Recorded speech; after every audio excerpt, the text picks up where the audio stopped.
Hello everyone.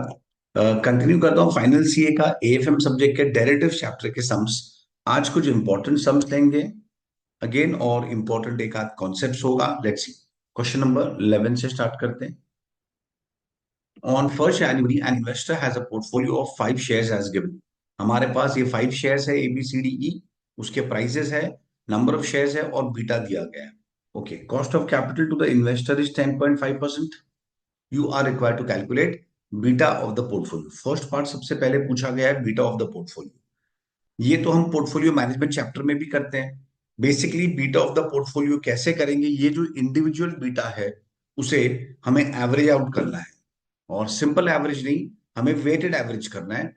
और उसके लिए वेट्स क्या लिया जाएगा, जो शेयर्स है उसके मार्केट वैल्यू। चलो स्टार्ट करते हैं। फर्स्ट पार्ट है सिक्योरिटी ए।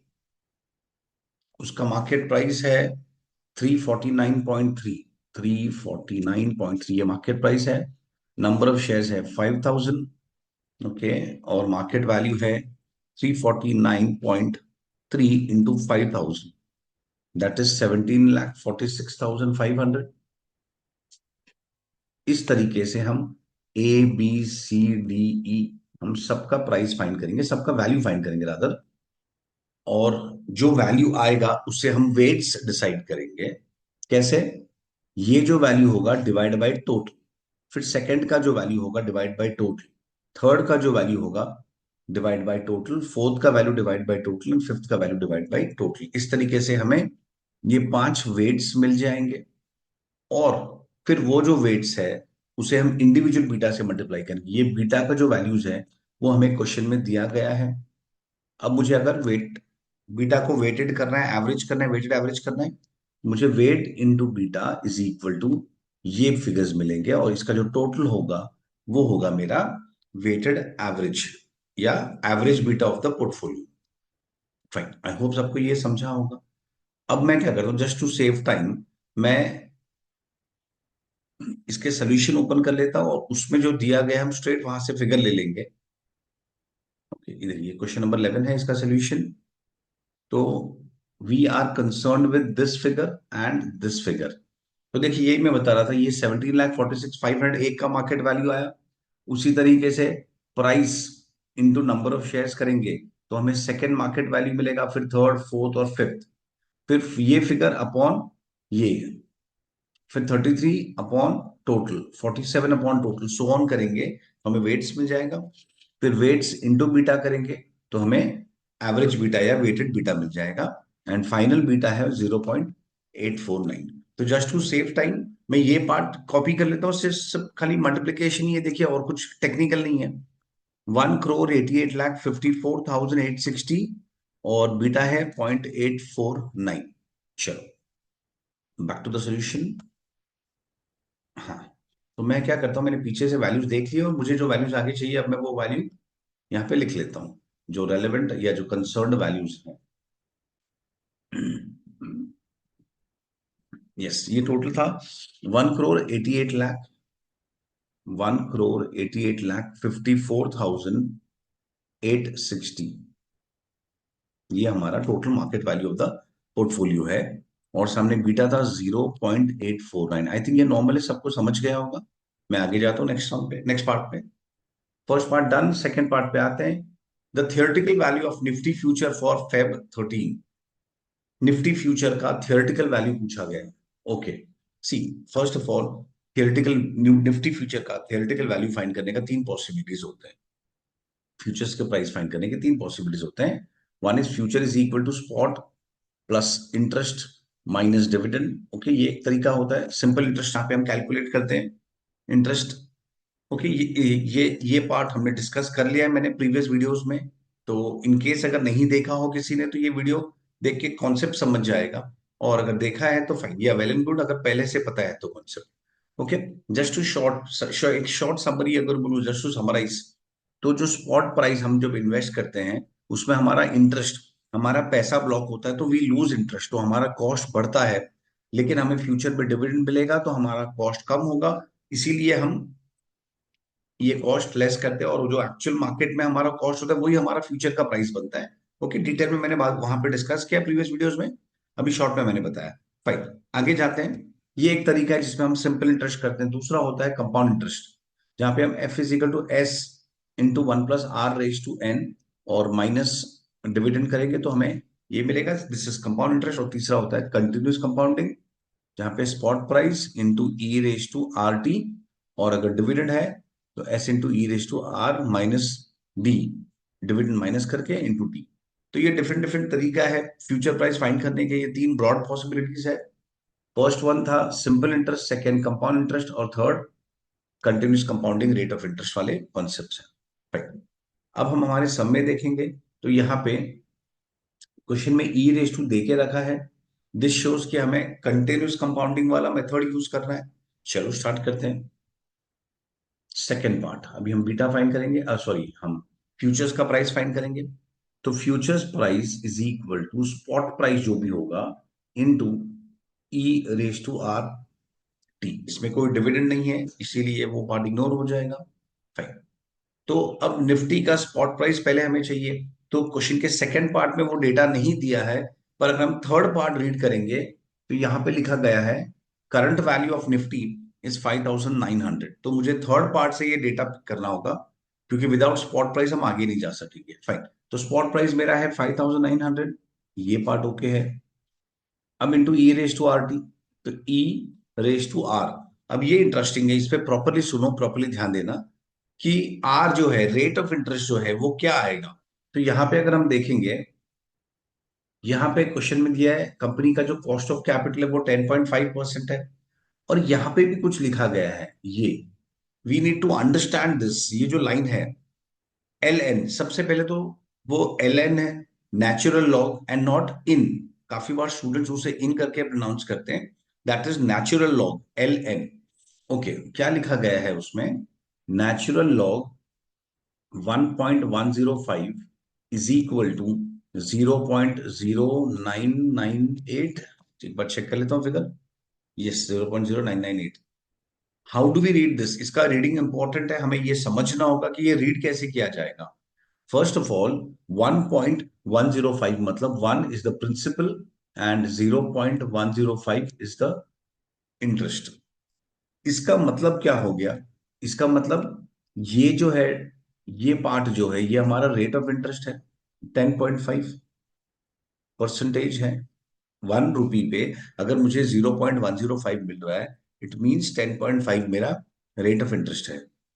और इसको how do we read it, इस पार्ट को कैसे रीड करेंगे, अगर इसको इंटू 100 करो तो ये होता है 9.98%। तो यहाँ पे what they are trying to say, ये जो इक्वेशन है 10.5% लेफ्ट में है और 9.98 राइट में है, उसका मतलब क्या होता है, दिस बेसिकली मीन्स कि अगर हम 10.5% सिंपल इंटरेस्ट पे रखे तो it is equal to 9.98 continuous compounding rate of interest. उसका मतलब क्या हुआ, फॉर एग्जाम्पल मिस्टर ए ने 100 रुपीज इन्वेस्ट किया एट 10.5%, तो उसे एक साल के बाद क्या मिलेगा, 110.5 मिलेगा। और अगर मिस्टर बी ने भी 100 रुपीज इन्वेस्ट किया है लेकिन at 9.98% continuous compounding rate of interest, तो उसे भी 110.5 ही मिलेगा, क्योंकि जितना ज्यादा कंपाउंडिंग होगा उतना ज्यादा हमें इंटरेस्ट मिलता है। करेक्ट दिस पार्ट, तो ये चीज नोट कर, दोनों इक्वल होगा, this is what it means. Short में फिर से बोल रहा हूं, 10.5% simple interest is equal to 9.98 compound rate, compound interest. Okay, right, back to this. तो यहां पे हमें एक चीज समझ गया कि कंटिन्यूस कंपाउंडिंग के लिए हमें 0.0998 रेट लेना है, fine, and not 10.5। Actually 10 institute के सोल्यूशन में उन्होंने ऑल्टरनेट सोल्यूशन में 10.5 लेके भी किया है, उससे भी चलेगा, वो भी चलेगा, नो प्रॉब्लम्स। तो आप 9.98 भी ले सकते हो, 10.5 भी ले सकते हो। लेकिन एक प्रॉब्लम है कि अगर हम 10.5 लेंगे तो उसके लिए जो डेटा क्वेश्चन में नहीं दिया गया है, 9.98 लेंगे तो उससे जो नंबर्स आएंगे उसके ई रेस टू के वैल्यूज हमारे पास है, क्वेश्चन में दिए गए, आई मीन फैक्ट। टी पे आते हैं, टी स्टैंड्स फॉर टाइम। तो ये कब है, इसका टाइम लिमिट देखो पहले। फर्स्ट ऑफ ऑल हम कौन से डेट पे है, 1 जैन, और ये कौन सा फ्यूचर्स है, ये हमारा फेब फ्यूचर है। दैट मीन्स जैन के कितने डेज हुए, हम फर्स्ट पे तो ऑलरेडी है, तो जैन के 30 डेज और फेब के 28 डेज, लीप ईयर नहीं है, ये कौन सा ईयर है देखो, इट इज 2013, तो ये लीप ईयर नहीं है, तो 28 डेज होगा, not not 29, divide by obviously 365, तो ये हो गया 5900 into E raise to 0.0998 into 58 divide by 365, that is 0.01585856 so on. Okay, अब यहां पे हम देखेंगे ना, तो ये जो वैल्यू है देखो, ये वैल्यू यहां पे दिया गया है 58515858। मैं ये बता रहा था कि अगर हमने यहाँ पे 10.5 लिया होता तो क्वेश्चन में उसका डेटा अवेलेबल नहीं, वेराज वो भी राइट है, बट देन और ये दिस मेक सेंस क्योंकि कंटिन्यूस कंपाउंडिंग है, तो हमें 9.98 लेना चाहिए। चलो फाइन, ये हो गया तो 8900, और ये डेटा हमारे पास ऑलरेडी है यहाँ पे 1.01598, 5900 इंटू 1.01598, तो ये हमें मिल गया 5994.282। This is the value of one, this is the value of futures, ये फ्यूचर्स का प्राइस है, थियोरेटिकल प्राइस, फ्यूचर्स का थियोरेटिकल प्राइस है। I hope this is okay. आगे जाते हैं, थर्ड पार्ट। अभी हम आते हैं परफेक्ट हेजिंग के लिए। Third part, the number of contract of Nifty the investor needs to sell to get a full hedge, उसे फुल हेज करना है until February for this portfolio. If the current value of Nifty is 5,900 and Nifty futures have a minimum trade lot of 200 units, assume that futures are trading at their fair value. ये important line है, futures जो है वो fair value पे ही trade हो रहा है, मतलब ये जो फेयर वैल्यू है 5994.282 वो फेयर वैल्यू है, मतलब क्या होना चाहिए, और उसी प्राइस पे लकीली मार्केट भी उसी प्राइस पे ही वो चल रहा है, it is coated at the same price, तो फेयर वैल्यू और एक्चुअल प्राइस सेम है। फाइन, अब हम आते हैं हेजिंग के लिए, परफेक्ट हेजिंग। हमें पता है कि परफेक्ट हेजिंग करने के लिए हमें क्या करना है, अगर परफेक्ट हेजिंग करना है तो हमें number of futures, first of all number of index future हमें शॉर्ट करना होगा, सेल करना होगा। क्यों? अगेन सी ये कॉन्सेप्ट मैंने पीछे वीडियो में कवर किए हैं, प्रीवियस वीडियोस में, फिर भी शॉर्ट में बताता हूं। अगर हम बाई करके बैठे हैं तो हमें अगर हेजिंग करना है तो सेल करेंगे, और सेल करके बैठे और हेजिंग करना है तो बाई करेंगे। ऑब्वियसली सपोज अगर इंडिया और श्रीलंका का मैच चल रहा है और मैंने इंडिया पे बेट लगाया फॉर एग्जांपल, और मुझे लग रहा है नहीं इंडिया हारेगी, तो मैं श्रीलंका पे बेट लगा दूंगा। एक सिंपल एग्जांपल, ज्यादा इन डेप्थ नहीं जाएंगे उसमें। तो अगर मुझे हेजिंग करना है, सेफ होना है, तो हम क्रॉस बेट लगा देंगे या क्रॉस पोजीशन क्रिएट करेंगे। तो क्योंकि स्पॉट में मैं बाई करके बैठा हूं, तो हेजिंग करना है तो मुझे फ्यूचर्स में सेल करना होगा। फाइन, तो अभी नंबर ऑफ इंडेक्स फ्यूचर कैसे लेंगे वो देखते हैं।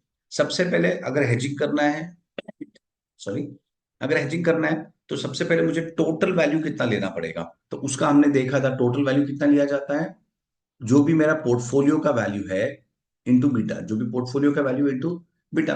तो मेरा पोर्टफोलियो का वैल्यू क्या है, ये देखिए, this is value of portfolio 1,88,54,000, 1,88,54,860।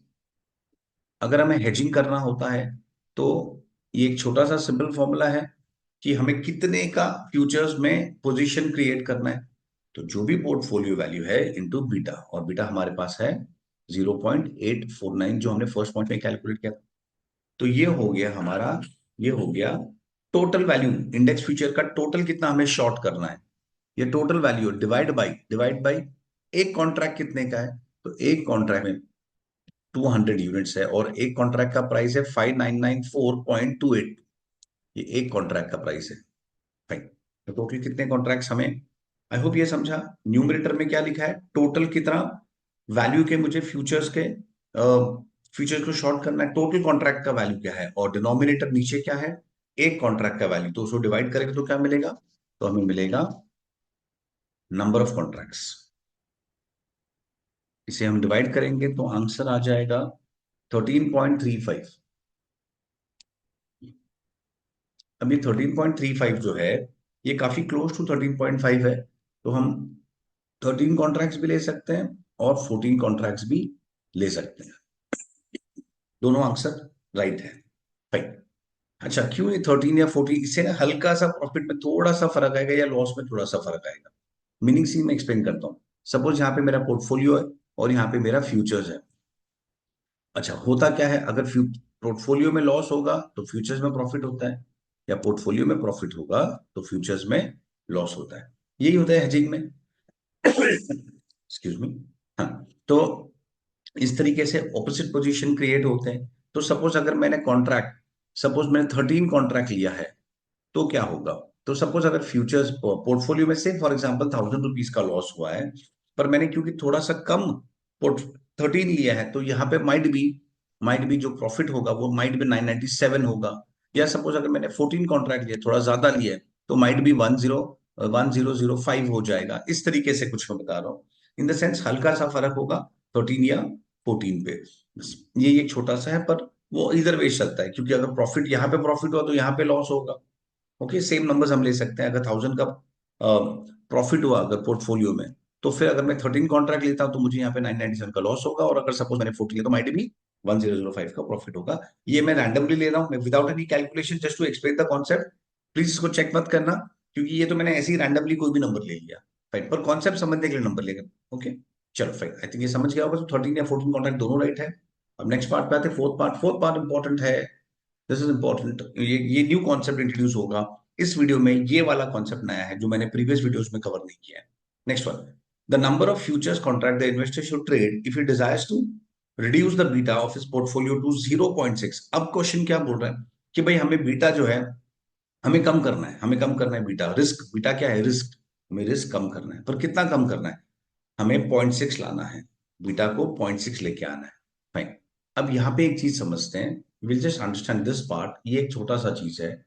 यहाँ पे हमने क्या किया था, हम जब 0.849, मतलब हम जब बीटा से मल्टीप्लाई करते हैं, तो पूरा पूरा रिस्क निकल जाता है।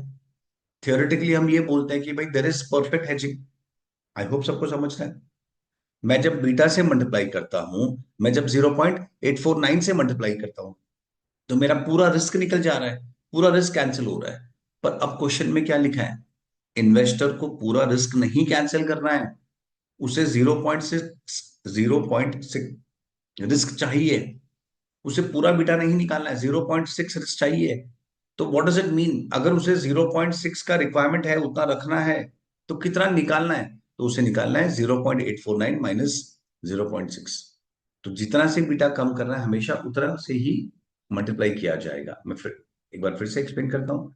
ये दोनों को कंपैरिजन करना, ये सोल्यूशन और ये सोल्यूशन को कंपेयर करो, हमें काफी कुछ चीज समझने में कंफर्टेबल हो जाएगा। 1,88,54,860 ये मेरा पोर्टफोलियो वैल्यू है। हमने डिवाइड बाई तो एक कॉन्ट्रैक्ट के वैल्यू से ही करना है।